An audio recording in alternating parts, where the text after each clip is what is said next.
Muito bem, meus amigos e minhas amigas. Estamos chegando ao fim do nosso curso de especialização em fraudes bancárias, nesse método, que é um método que basicamente busca identificar a falha.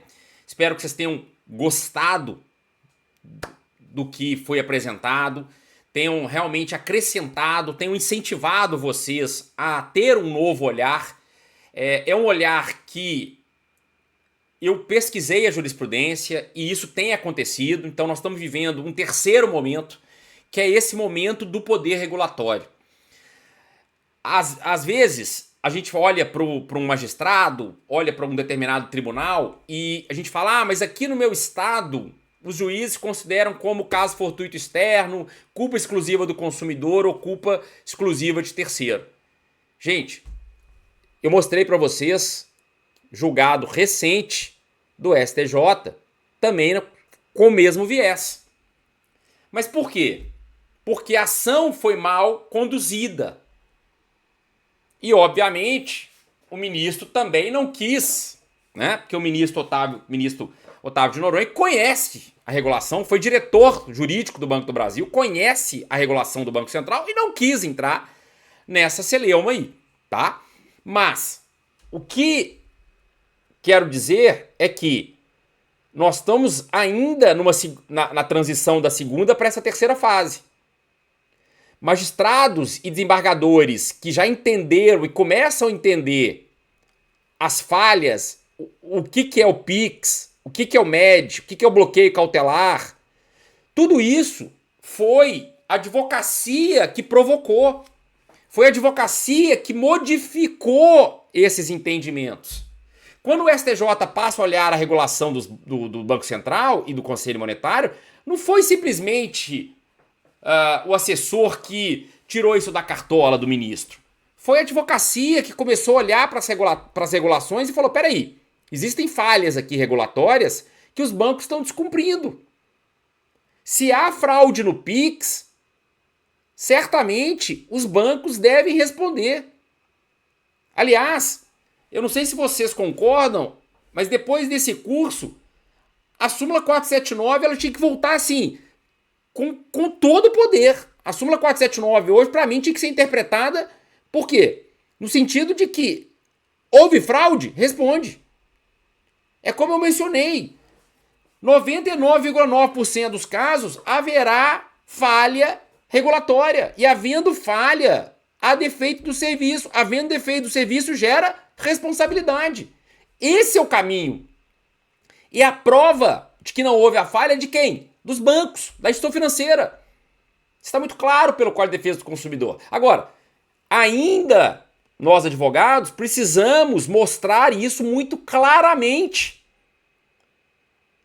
Embora pareça, depois desse estudo, que isso está claro, para o magistrado ainda não está claro. Para o desembargador ainda não está claro. E há no Brasil aqui, nós temos um problema atual que é a quantidade de demandas. Nós temos um quantitativo de demandas hoje absurdo, em que o magistrado e o desembargador eles não têm tempo. Então, para se pegar um precedente desse do STJ e começar a seguir ele de maneira deliberada, não custa. O que nós advogados precisamos fazer? Saber conduzir bem o processo. Conduzir bem na alegação dos fatos, conduzir bem na alegação dos pedidos das provas, conduzir bem o processo para que a gente saiba o que a gente está fazendo. Se a gente entende bem a ocorrência do golpe, e se a gente conhece o fluxo do PIX, o fluxo do MED, o fluxo do bloqueio cautelar, se a gente conhece as resoluções que impõem deveres de prevenção de segurança, de mecanismos antifraude, o nosso leque abre para apontar especificamente essas falhas. E se a gente consegue fazer isso, eu não posso asseverar para você que você vai ganhar a ação. Porque, infelizmente, quem decide é o juiz. O que eu posso dizer para vocês é que suas chances aumentam consideravelmente. Tecnicamente, você tem um fundamento para ganhar a ação. No começo do curso eu falei, olha, tinha advogados que não pegavam ações do falso advogado. Por quê? Porque Porque criou-se ali num determinado momento o entendimento de que se é o consumidor que faz a transferência do Pix, isenta a responsabilidade do banco. E não é verdade. Nós vimos aqui durante o curso todo que há tanto do banco pagador, que é o banco do cliente, como do banco destinatário, sobretudo se nós olharmos para a resolução do Pix. Por isso que eu deixei a resolução do Pix para tratar ela especificamente. Porque ela é muito valiosa, ela é muito rica. E ela é dinâmica, ela está o tempo todo sendo alterada cada vez mais para que se crie mecanismos de proteção do sistema. O que o Banco Central quer é que o sistema PIX seja confiável, seja íntegro, tenha uma imagem de confiabilidade. E para isso o quê? Os bancos precisam adotar mecanismo para evitar essas falhas, essas fraudes. Então, se nós apontarmos as falhas, a chance de êxito nas nossas demandas aumentam consideravelmente. E aí, a gente para de jogar em loteria, que é, se cair no juiz tal, ele é pró-consumidor. Ele geralmente condena o banco. Mas se cair em outro juiz, infelizmente, se cair no desembargador A, eu ganho. Se cair no B, não. Se eu aponto a falha, se eu mostro o defeito, se há uma resolução que impõe aquele dever e não foi verificado, ali tem que ter a procedência. E se ainda assim o desembargador insistir, o tribunal insistir em dizer que não, eu vou levar isso para o STJ. Não, repito, não apontando a falha da resolução, mas apontando uma falha da lei, da interpretação da lei, do artigo da lei com a defesa do consumidor, por exemplo, do defeito do serviço, mas eu vou usar como pano de fundo o quê? As resoluções para mostrar que houve uma interpretação errônea do defeito do serviço. Por quê? Se há uma falha regulatória, como é que não há um defeito do serviço? O banco falhou.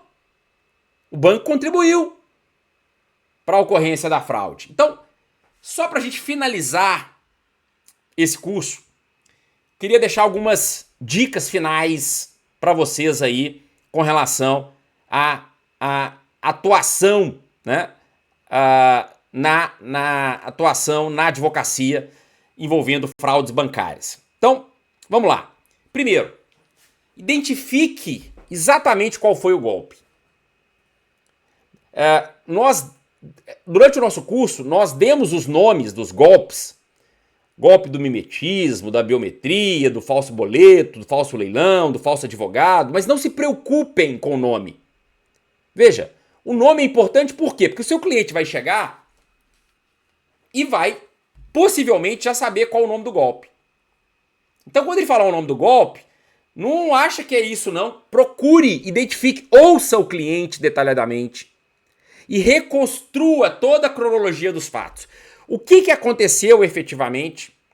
Hoje nós temos mecanismos tão eficazes, né, de inteligência artificial, a gente grava e depois isso já está transcrito para nós. Use técnicas, ouça o cliente, reconstrua a cronologia, o que aconteceu desde o momento em que o seu cliente foi abordado até o momento em que ele verificou que houve a fraude.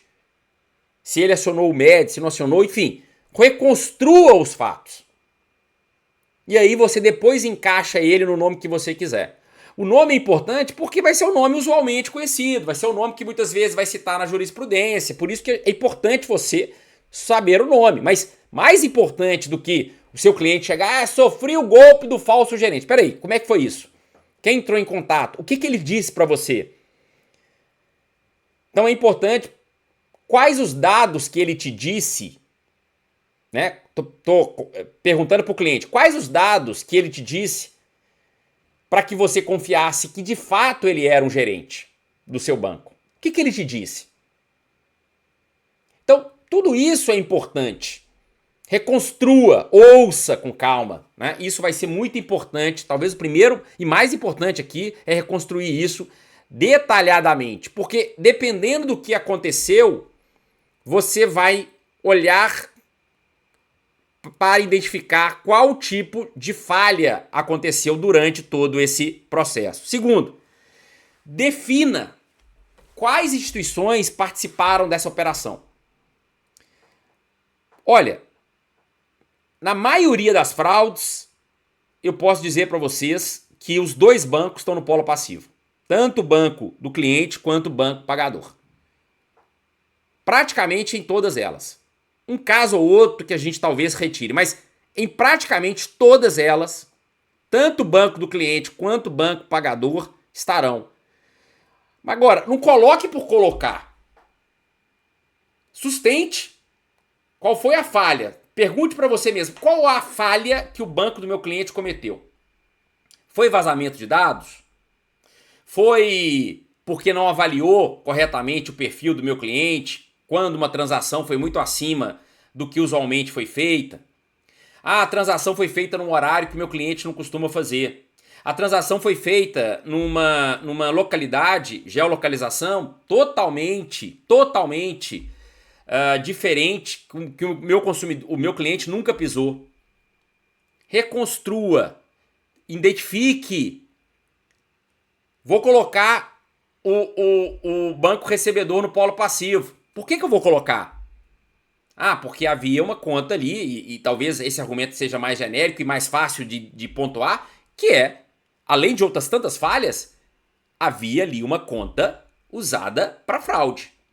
Será que esse banco destinatário não tinha condições de identificar?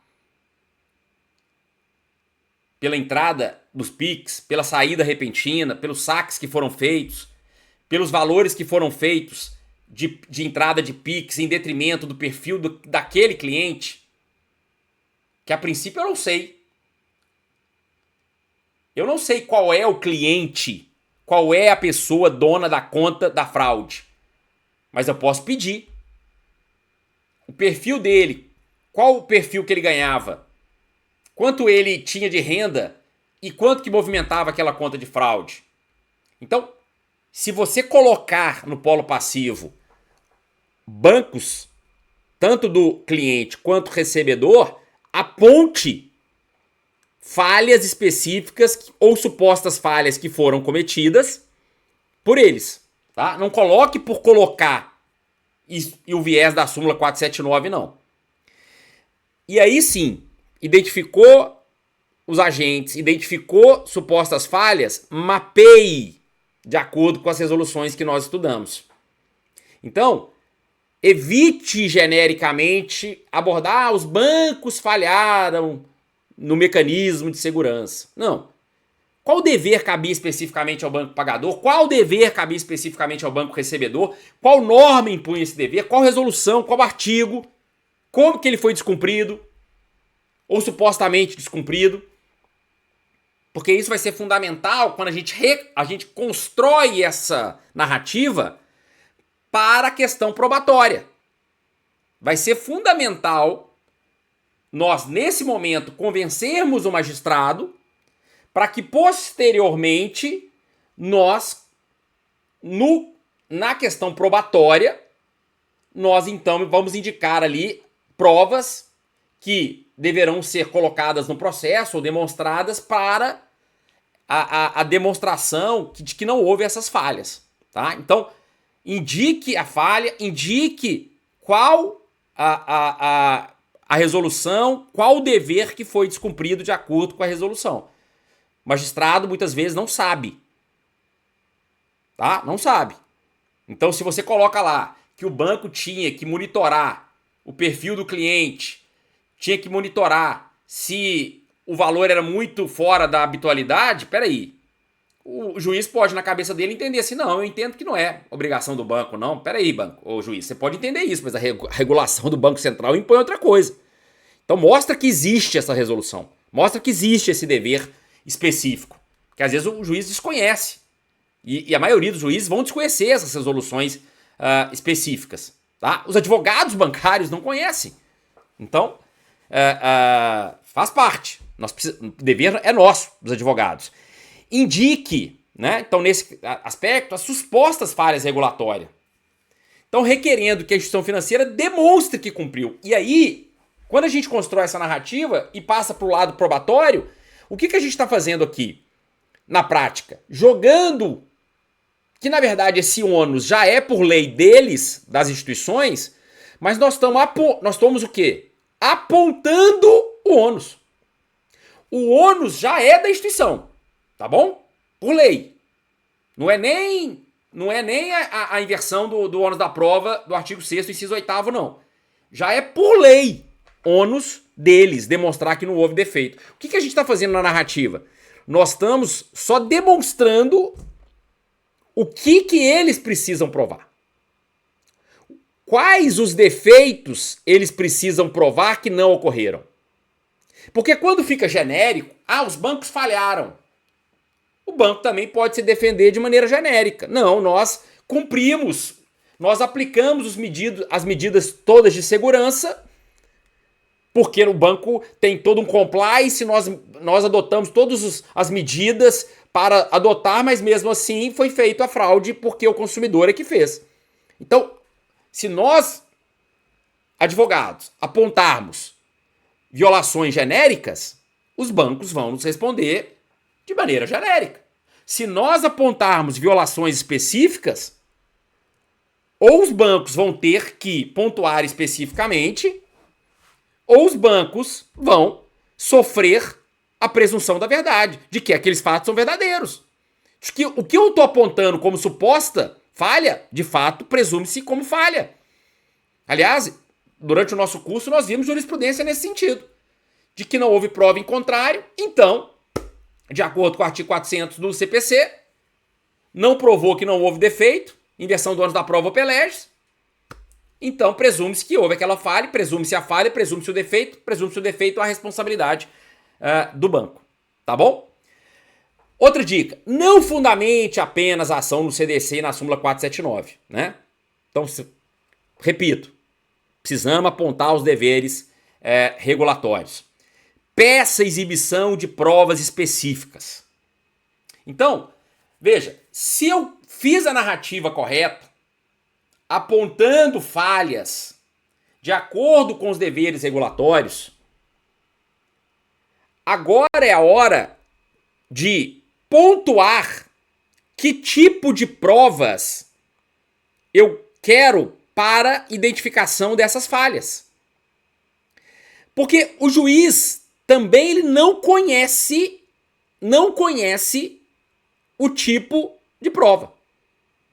Ele não conhece o tipo de documento dentro da estrutura do do PIX, por exemplo, do ecossistema, o que de fato o banco pode demonstrar. Por exemplo, se você fizer uma pesquisa com todos os magistrados do Brasil, eu vou afirmar que 98% dos juízes não sabem e não conhecem o DICT. Então, se você não mostrar para ele que existe um diretório, um banco de dados, que o banco pode consultar, por exemplo, SPC Serasa. Todo juiz conhece o SPC Serasa. Você não precisa ficar explicando o que é SPC Serasa, que o banco pode consultar o SPC Serasa, por exemplo, para fornecer crédito para o consumidor sobre o viés do crédito responsável. Eu não preciso ficar demonstrando que existe um banco de dados que o banco pode consultar para ver se ele está inadimplente e considerar isso como um risco e, portanto, avaliar o crédito responsável. Agora, o DICT eu preciso. O diretório eu preciso. Porque os juízes não conhecem isso, o desembargador não conhece isso. Então, quando eu construo uma narrativa bem feita, eu passo a pedir provas específicas de acordo com aquelas supostas falhas. E aí você vai explicar para o juiz por que você está querendo especificamente cada uma daquelas provas. Eu vejo hoje petições em que a petição inicial vem pedindo prova, aí ele põe lá um rol enorme de pedidos. Aquilo ali acaba perdendo sentido. Por quê? Porque a instituição financeira, ela não vai cumprir. Ela não vai cumprir. Então, quando a gente pedir uma prova, ponha isso na cabeça de vocês. Quando a gente pedir uma prova aqui nas fraudes, não espere que o banco cumpra. O que nós precisamos mostrar é quando a gente pedir a prova, é deixar na narrativa que, opa, Se o banco pode fazer essa prova e realmente está alegando aqui que pode ter uma falha nesse trânsito aí da fraude, se o banco não me trouxer isso aqui, há uma presunção de que houve essa falha. Então, não alegue genericamente e aí depois, né? Você joga hoje no chat GBT, você joga hoje petições prontas aí que tem lá um histórico de pedidos. Não! É melhor você fazer poucos pedidos de exibição, mas que sejam ali fatais. Por exemplo, na conta destinatária, peça o extrato. O extrato da conta é um ótimo pedido. Porque no extrato dos últimos 6 meses, peça ao magistrado para que o banco informe quanto tempo aquela conta foi aberta. O que você está buscando aqui? E explique. Excelência, eu preciso que o banco me informe quanto tempo aquela conta foi aberta, porque normalmente contas de fraude são abertas há pouco tempo. Eu não tenho conta de fraude de laranja com 10 anos de relação com o banco. O cara abre, pratica fraude, depois dá problema, fecha, dá problema e encerra. É assim que funciona. Então, excelência, eu preciso do extrato da conta destinatária, da conta para a qual foi enviado o dinheiro do meu cliente, para eu poder verificar se houve ali a entrada reiterada de PIX e a saída de PIX, que é comum nas fraudes, para poder identificar se não houve uma falha de monitoramento do banco destinatário. Olha como é que muda a argumentação. E aí o banco se recusa a fornecer esse extrato, principalmente se a sua argumentação for assim, incisiva, ele vai descumprir, porque ele não vai fazer prova em sentido contrário contra ele. E aí é a força do artigo 400. Então, para isso, você tem que ter uma boa narrativa, você tem que ter um pedido específico de prova. Tá? Então, exemplo, coloquei aqui, relatórios de monitoramento da operação. Por que você quer um relatório de monitoramento? Para ver se não havia indícios. Análise de risco, histórico de conta destinatária, logs, registros. Veja, tudo isso que você pedir, não saia pedindo aleatória. Peça com um determinado objetivo, para demonstrar uma determinada falha. Lembre que o seu juiz, que o seu desembargador não conhece regulação bancária. Então, por que aquela prova é fundamental? Para se mostrar isso. Tá? Então, isso é importantíssimo aqui. Então, sempre, é o que eu acabei de dizer, sempre relacione cada pedido de prova ao dever regulatório. Então, não basta pedir documento. Explique ao juiz por que aquele documento é essencial para verificar o cumprimento da regulação. Porque se você convence o magistrado disso, você acabou, porque você botou o ônus todo para o fornecedor, ele não vai conseguir demonstrar que não houve defeito, e aí você vai ganhar a ação. Explique a inversão do ônus da prova OP Legis. Infelizmente, nós precisamos explicar. Coloque isso na sua petição. Quando você fizer todo esse trabalho, aponte que não é você que tem os meios de prova, é que a própria lei já impõe a prova do defeito, a inexistência do defeito caberá, nesse caso, ao fornecedor, portanto, às instituições financeiras. Coloque, requeira, ainda assim, subsidiariamente, a inversão do ônus da prova OP Judice. Professor, mas é necessário, já que a prova é OP Legis, será que é necessário? Gente, tem juiz que só entende inversão do ônus da prova do artigo 6º, inciso 8º. Então coloque também a inversão do ônus da prova. Ainda que não seja pelo artigo 14, pelo artigo 6º, inciso 8º. Porque o consumidor aqui não é possível, ele é hipossuficiente. Ele não tem condições de ter o extrato da conta destinatária. Ele não tem condições de ter documentos que avaliam mecanismos de segurança dos bancos. Ele não tem acesso ao DICT para saber se havia ali indicativo de falhas de notificação de infração, de suposta infração de algum credor, de alguma pessoa, de alguma conta Pix, ou de alguma conta. Então, peça a inversão. Explique a inversão do ônus da prova OP Legis e também, subsidiariamente, peça a inversão do ônus da prova do artigo 8º, artigo 6º, inciso 8º. E aqui é o ponto nodal. Não se esqueçam disso. Fez uma boa narrativa, fez um pedido específico, de acordo com uma falha específica, de acordo com a resolução, peça o artigo 400. Porque aí você constrói todo o caminho para a procedência da sua ação. Porque aqui haverá presunção. Se a prova está, o documento que vai avaliar aquele fato está em poder da parte e a parte não apresenta, haverá uma presunção da veracidade daquela argumentação. Que, vamos lá, na maioria das vezes, tecnicamente é isso que vai acontecer. Porque você acha que o banco vai fazer prova contra ele mesmo? Se você fundamentar corretamente, pedir a prova correta, ele não vai levar. Ele vai enrolar. Porque ele sabe que aquela prova vai depor contra ele. Então, ele vai arriscar. Vamos ver o que o juiz vai dar. Então, o correto é pedir a aplicação do artigo 400, fundamente, junte jurisprudência de que a aplicação do artigo 400, nesses casos, como eu mencionei aqui no curso para vocês, tá? Nunca trate a fraude como um fato isolado. Nunca. A fraude não é... Você não está tratando só da fraude. Como a gente viu, há toda uma questão preventiva, gerenciamento de riscos, durante e após a operação. Então, o seu olhar como advogado, ele é muito mais amplo do que só para fraude. O olhar tem que ser como um todo. A instituição financeira ela tem deveres de prevenção o tempo todo, de mecanismos de fraude e de proteção do sistema do Pix. Então, não é só a fraude, nós temos que olhar como um todo. Desde o momento em que aquele estelionatário abriu a conta. Então, os documentos, a abertura, cumpriu os deveres regulatórios, os documentos apresentados pelo laranja, pelo estelionatário, foram observados, o dever de monitoramento foi observado. Então, tudo isso é antes da fraude.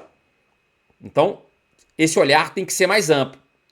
E lembre-se de que a ação não busca provar apenas que houve uma fraude, mas que houve uma falha na prevenção, no monitoramento, na limitação do dano. Né?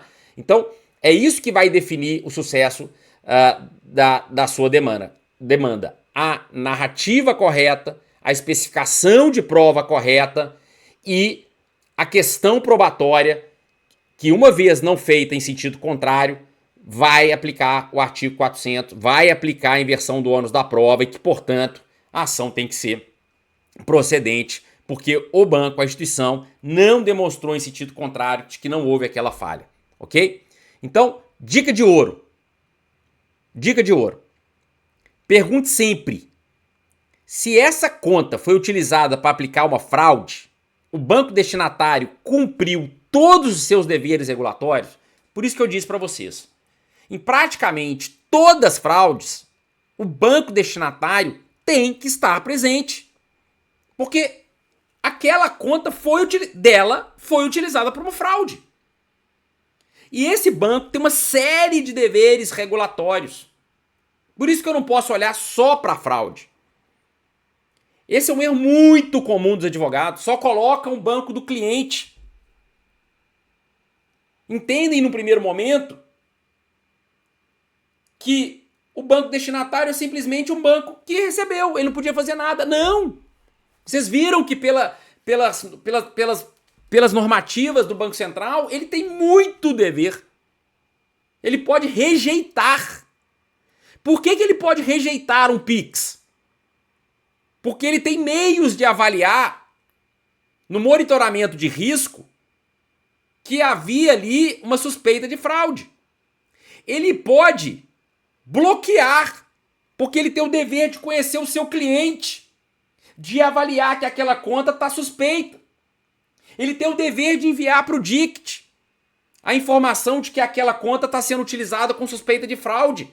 Olha o acervo de deveres regulatórios que nós temos com relação ao banco destinatário. Então é uma dica de ouro. Praticamente, né? Eu não estou conseguindo vislumbrar nesse momento agora, mas assim, o banco destinatário tem que estar no polo passivo. Tem que estar. Eu posso até conceber que o banco do cliente, às vezes, pode não ter responsabilidade, mas o banco destinatário vai ter. Como eu disse, não é possível que o seu cliente foi o primeiro a sofrer a fraude. Ainda que tenha sido uma conta aberta, verificado todos os documentos autênticos, a pessoa poderia abrir uma conta, né? Porque essas contas laranjas são pessoas que precisam de dinheiro normalmente e o estelionatário convence ela a abrir uma conta para ser utilizada na fraude. E aí ele vai receber um valor por isso.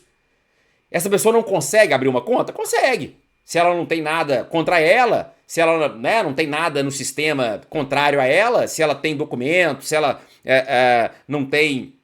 Enfim, mesmo que ela ainda tenha uma renda baixa, ela vai poder abrir uma conta. Agora, a questão é, como é que uma pessoa que tem uma renda baixa movimenta milhares, milhões, centenas de Pix o tempo todo? Entrada e saída. Será que esse banco não monitorou essa conta? Então essa, sim, é uma dica de ouro das fraudes. O que eu vejo advogado dando tiro errado, às vezes dá tiro só no banco do cliente, aí fica às vezes difícil, tá? Então, o que você vai avaliar e perguntar? Monitorou a movimentação da conta? Rejeitou transações com fundada suspeita de fraude? Realizou bloqueio cautelar? Então, se havia indícios, ele fez o bloqueio, instaurou o MED, encerrou a conta utilizada quando cabível, porque ele tem o dever de encerrar a conta, registrou essas notificações todas no DICT, no ecossistema do Pix. Então veja a quantidade de deveres que ele teria se houver fundada suspeita de fraude. E como eu disse, basta, na grande maioria das vezes, aqui um extrato para você apontar ali que houve indicativos de que aquela conta estava sendo utilizada para fraude e o banco não monitorou. Então, uma prova, ela deve ser requerida, né, sempre. É o extrato. O extrato aqui vai ser a chave. E se o banco não mostrar? Peça o artigo 400. Porque é através do extrato que supostamente você vai ver a movimentação, peça para ele informar se a conta é nova ou não, peça para ele demonstrar se houve alguma notificação ao DICT. Então o extrato ele já vai ser um indicativo ali de que ali você tem dados para argumentar a excelência. Aqui, ó, nós estamos vendo aqui eu já vi ação nesse sentido, em que o próprio magistrado falou, peraí, a entrada e saída reiterada de Pix e não foi feito nada? O banco fechou os olhos para isso? Deixou que se entrasse dinheiro e saísse a todo momento? E aí, se a gente aponta o dever regulatório, fica muito mais óbvio, mais claro a falha desse dever, tá? Então, o que eu queria fechar aqui para vocês, né? Um advogado, né? Ele não vai vencer a ação apenas demonstrando que o cliente foi vítima de uma fraude. Ele aumenta significativamente suas chances de êxito quando consegue demonstrar que a instituição financeira descumpriu um dever regulatório imposto pelo Banco Central. É justamente essa mudança de perspectiva que diferencia uma petição comum de uma petição tecnicamente estruturada. Então, esse método, que é um método baseado na falha, por isso que eu dei esse nome de método falha, né? Depois a gente fez um acróstico aqui, com cada dessas letras aí significa algo, mas no fundo é o quê? A falha. Ok? Então, façam isso. Trabalhem de maneira estruturada, de maneira argumentativa. Saibam o que você está fazendo.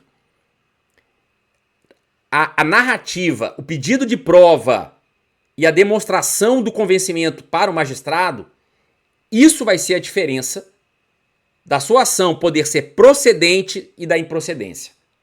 Lembre dos dois julgados do STJ. Mesma turma, turmas diferentes, porém, na mesma época do ano, o mesmo golpe. Uma cita questões regulatórias e identifica a falha e, portanto, responsabiliza o banco. O outro, que não houve argumentação regulatória nenhuma, só foi baseada no Código de Defesa do Consumidor e na súmula 479, aplica-se o Código de Defesa do Consumidor através da excludente de responsabilidade, culpa exclusiva de terceiro e, portanto, exclui a responsabilidade da instituição financeira. Tá legal? Meus amigos, obrigado por terem chegado até aqui. Espero que tenham sido úteis. Sigam lá no Instagram, @professor Leonardo Garcia. E lembrem do grupo de Instagram, do grupo de WhatsApp, tá? Se vocês não estão ainda no grupo de WhatsApp, eu sei que nós estamos chegando no final do curso, você já está lá, porque é através desse grupo que eu vou mantê-los atualizados. Lembrando que a todo momento há alteração das resoluções, há alteração de estratégia. Nós precisamos estar atentos a isso, tá? Se amanhã o Banco Central cria um outro dever, opa!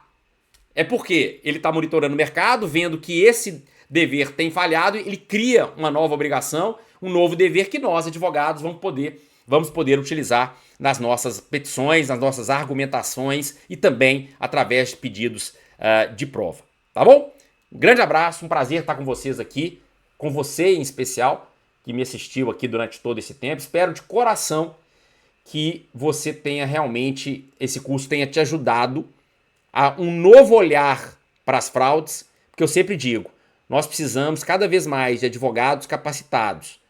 A partir do momento que nós tivermos mais advogados capacitados, melhor vai ser a advocacia das fraudes, melhor vai ser para eu advogar em fraudes bancárias.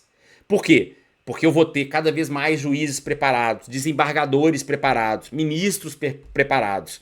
Então, o que nós precisamos fazer é trabalhar de acordo com a falha, de acordo com essa demonstração, tecnicamente, sabendo o que a gente está fazendo, e aí sim nós vamos aumentar muito as chances de procedência das nossas ações. Tá legal? Um grande abraço, fiquem com Deus, bons estudos e bons clientes e boas vitórias nas fraudes bancárias.